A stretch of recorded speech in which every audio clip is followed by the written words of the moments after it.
উপায়ই আছে রাষ্ট্রপতিকে অভিশংসন করার, এবং যেহেতু সংসদ আছে এখন কোনো ধরনের সাংবিধানিক কিংবা আইনি জটিলতা সৃষ্টি হওয়ার সুযোগ নেই। সংসদ তার ক্ষমতা দিয়েই রাষ্ট্রপতিকে অভিশংসন করতে পারে এবং নতুন রাষ্ট্রপতি নিয়োগও দিতে পারে।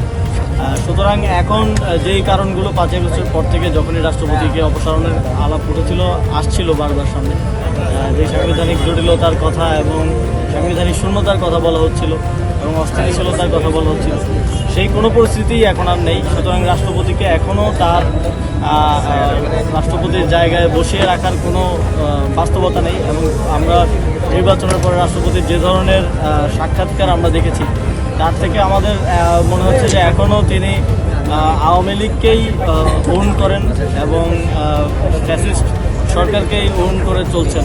এবং আমরা শুধু কিছু পরিবর্তন দেখেছি, যেমন জয় বাংলার পরিবর্তে এখন বাংলাদেশ জিন্দাবাদ বলছেন, কিন্তু ভেতরে ভেতরে তিনি এখনও আওয়ামী লীগেরই রাষ্ট্রপতি রয়ে গেছেন। এবং আপনারা জানেন যে আওয়ামী লীগেরও একেবারে 3rd 4th পর্যায়ের একজনকে ধরে নিয়ে এসে রাষ্ট্রপতি বানানো হয়েছিল সে সময়। তো এমন কেউ একটি নির্বাচিত সরকারের সময়, একটি নতুন সংসদের সময়, বিশেষ করে জুলাই গণঅভ্যুত্থানের পরবর্তী যেই নির্বাচন, সেই নির্বাচনের পরে তার রাষ্ট্রপতির পদে থাকার কোনো নৈতিক অবস্থান এখন আর নেই। এবং এখন সকল ধরনের লিগ্যাল সুযোগ আছে তাকে অপসারণ করার, অভিশংসন করার এবং সংসদ সদস্যদের তাদের এই ক্ষমতার এখন প্রয়োগ করার আমি মনে করি যে উত্তম সময়।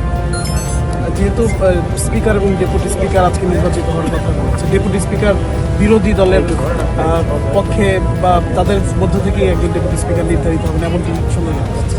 সেক্ষেত্রে আসলে বিরোধী দল কি রাষ্ট্রপতির অধীনে সেই তাদের যেই শপথটা, সেই শপথটা নেবেন?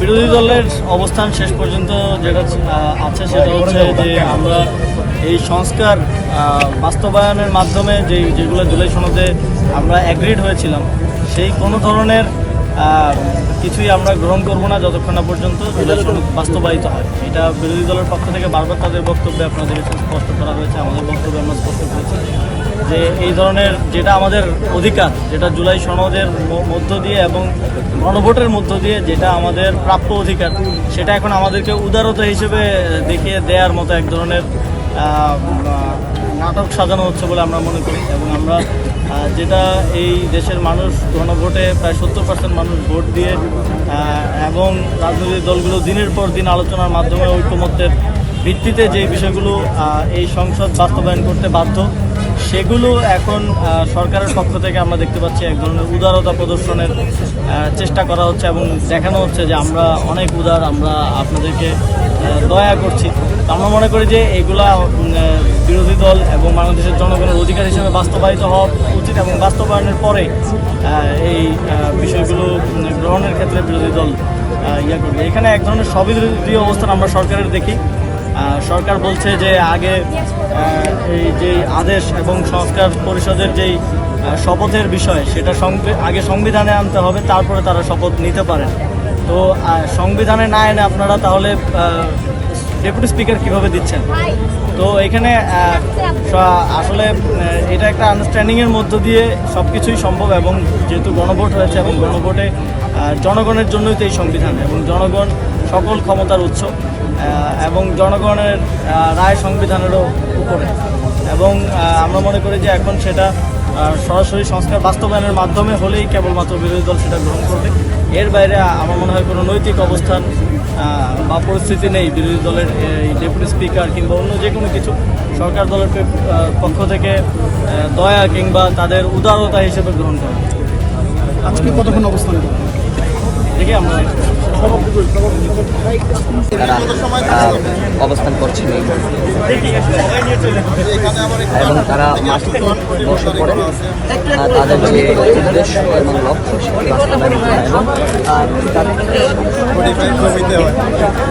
ত্যাগ করার যে এডিসি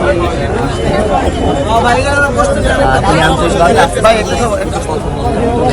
আসিফ মাহমুদ সারা না দিয়ে তিনি তার অবস্থানেই বসে রয়েছেন।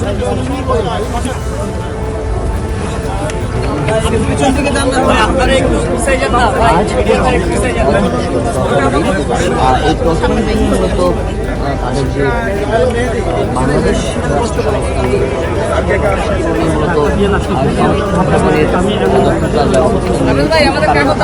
তারা প্রত্যাশা করে নতুনভাবে বাংলাদেশে যে একটি দ্বারা তারা এগিয়ে যাচ্ছে তাই অংশ বাংলাদেশের এবং বিশেষ করে তাদের যে দাবি সে দাবি হচ্ছে মহান জাতীয় সংসদ এর মধ্যে যিনি শপথ পাঠ করাবেন মহামান্য রাষ্ট্রপতি শাহাবুদ্দিন তার পদত্যাগ এবং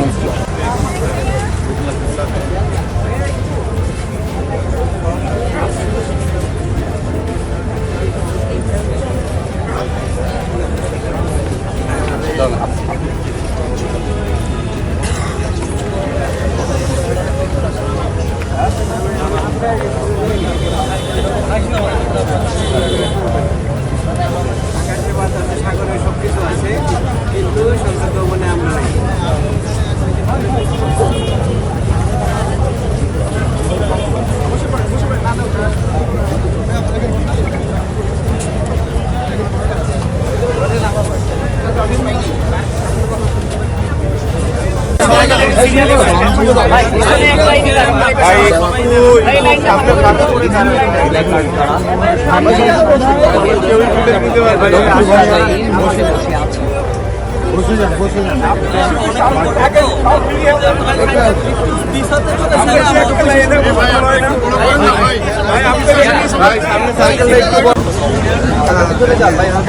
নাই। আগে পিছনে যান। ছেলে